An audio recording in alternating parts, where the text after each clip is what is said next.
Hi friend, সুজির ভাপা পিঠের রেসিপি নিয়ে চলে এসেছি।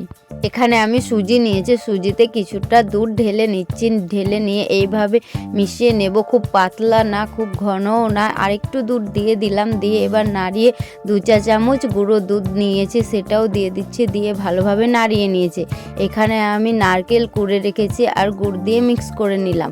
বাটিতে তেল লাগিয়ে অল্প সুজির ব্যাটার দিয়ে দিলাম। এবার নারকেলের পুরটাও দিয়ে আবার উপরে কিছুটা সুজির ব্যাটার দিয়ে এইভাবে মিশিয়ে এইভাবে কাজু বাদাম দিয়ে দিলাম।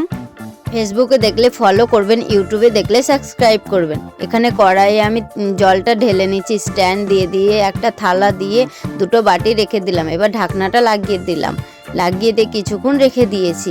এইবার একটা কাঠি নিয়ে সেটা চেক করে নিচ্ছি হয়ে এসেছে কিনা। এটা আমার হয়ে গেছে। এবার এটা ঢেলে নিলাম, একটা চাকুর সাহায্যে এইভাবে কেটে নিচ্ছি। দেখেন কত সুন্দর হয়েছে, খেতে খুব দারুণ লাগবে।